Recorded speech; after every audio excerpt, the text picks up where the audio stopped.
Welcome back to the channel. Today we're going to work on the rear brakes for Birdo.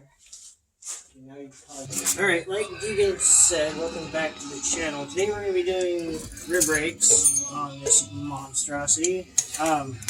Now remember, I worked for Schwab's for 13 years. I know this better than anybody down there. I had prior training from my father and his crews, including my shop training all the way through high school. So today, we're going to show you how to do rear brakes the right way. Well, as far as doing your pads on your own. So first you're going to need a 14, and it's easier to break the caliper mounting bracket separate from the caliper. So it makes it easier so you can get to the bracket bolts. So there's your bracket bolts. Now let's try to fight it off here. Ooh, nice and easy. Nice and easy. Now this caliper has never been serviced, same as the other side.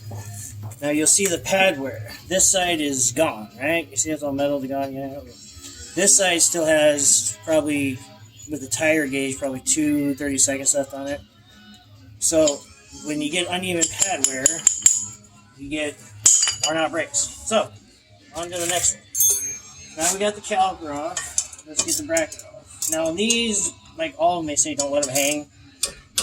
This car has such a strong e-brake cable that holds it up, so it won't do it.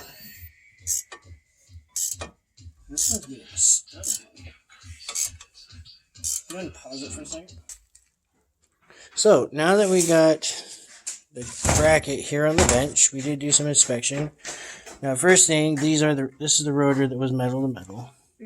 So these rotors are no good because there's no way I can cut down past that. I already can tell with my Les Schwab calibrated fingers, they use that tell you no bueno, which means no good, by the way, sorry. I don't know very many Spanish words.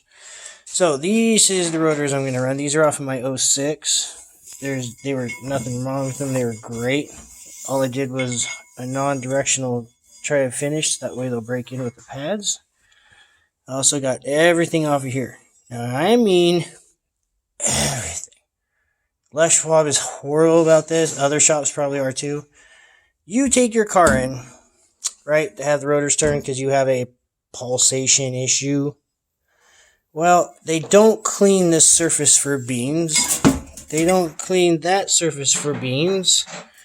And they sure as heck don't clean where they cone up for beans. Because if this isn't clean, like mine, the cones for the lathe will not sit flat, nor having rust all over here and all of the other side. The two clamping cones cannot go flush. So they're cutting your rotors, but they're also cutting their own warp into it. So when you start getting them hot, now you have a pulsation again. Now you take it back. And of course, then they say, oh no, we can't turn them again. Now you have to buy new rotors. You gotta love the bait and switch scams. They're out there. Like I said, Les Schwab is horrible for that. That's why you clean them. You got to make sure they're clean. Now, speaking of clean, this here is the upper bolt. And as you can see, it's got a lot of bad sticky grime on it.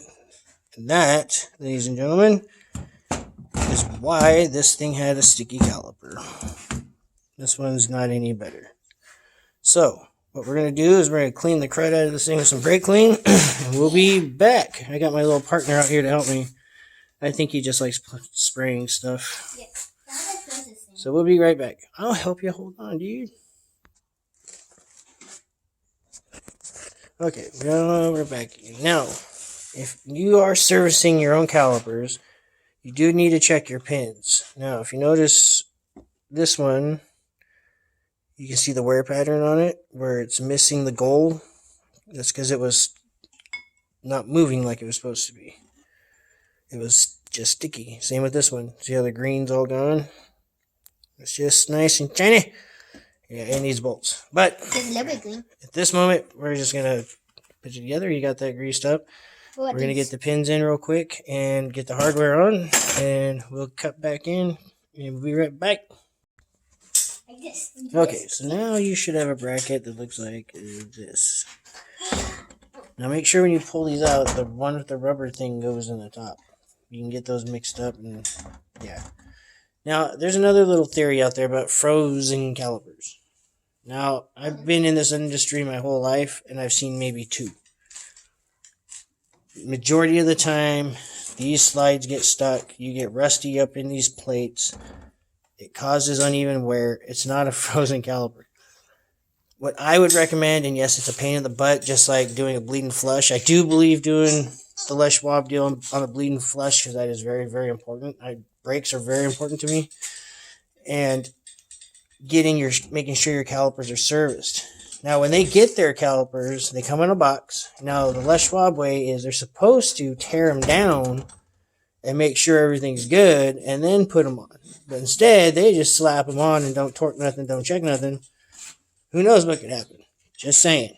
It's just one of those things. So now, we are going to head back so we can drop this bracket off, seeing how on this episode, we have to cut for a little bit because we had to take a bearing out. You'll see that on a different episode because we got to put it back in still. So, now, until then, we're going to take a break again. We'll be back. Alright, a little side note. I got these brake pads from AutoZone, which is good. I mean, it's even better because if you look at the box, it says abnormal disc brake wear, and it explains it to you. See, Schwab doesn't explain anything anymore. They just do it. Like faking the numbers on ball joints. It's not right. But I thought that was pretty cool. Another side note, you can get rotors way cheaper by going to O'Reilly or AutoZone. I mean, if you get them from you-know-who, you're going to be paying probably 3 times the amount of what it would have cost you to get them from outsourced. I know this because I outsourced a ton of rotors when I worked for Les Schwab for family and friends. So, there's one on you already. Okay, our bearings here. So now we're going to cut back to the other episode. So we'll be back. Go. So, doing the rear brakes on these, you're going to need a fancy tool like so that allows you to put your piston back in for clearance for your new pads. Now, when you get this all the way in, make sure that your triangles are pointing straight up and down because that's the way the pads sit.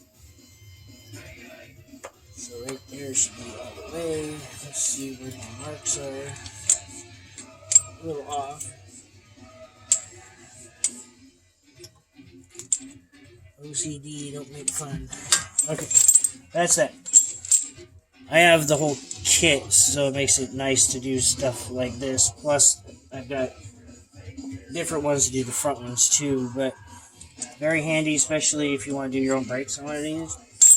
I think AutoZone and O'Reilly rent that kind of thing to do. But so now, we're going to get ready. We're going to put the bracket back on.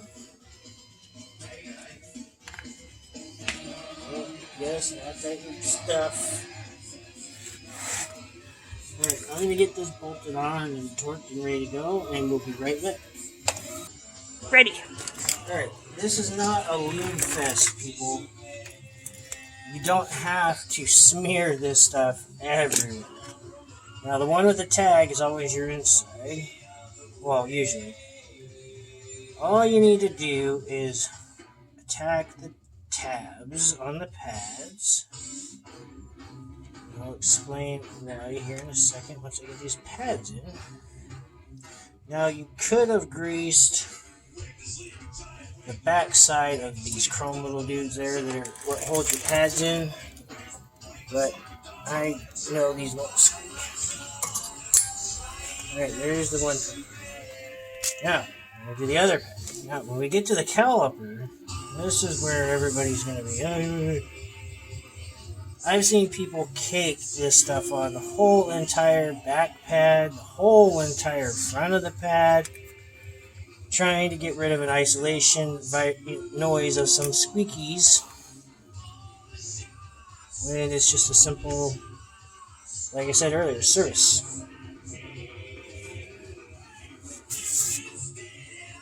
Set our inside in. Yep. Now we're going to do the caliper. This is why we didn't do the pads. Now,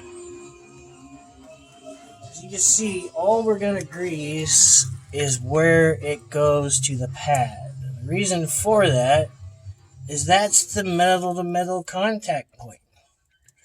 Now, we're going to do the same thing here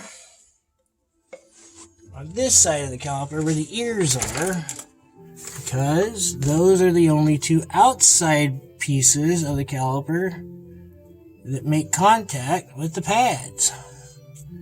So see, clean, not greased up everywhere, not all over everything. It's just a cleaner way to do it, and that's the way I was initially taught at Les Schwab. But apparently those days of truth and honor and trust and respect and everything else are out the window. So we're going to bolt this thing up and we'll get back with you because we got way more to do today. So she's going to do another closer so I can get this thing buttoned up. Because we're going to be doing a front bearing. We're going to be doing one of our modified air boxes. We're going to use this as a daily driver testing car. I still have one major piece yet I want to test before I put it on the silver car. And this one just happens to be the right girl to do. So, until then, I'm out of here. I gotta find my Loctite again. Alright, guys. So, make sure to like, subscribe, join the flock, and don't forget to leave a comment down below.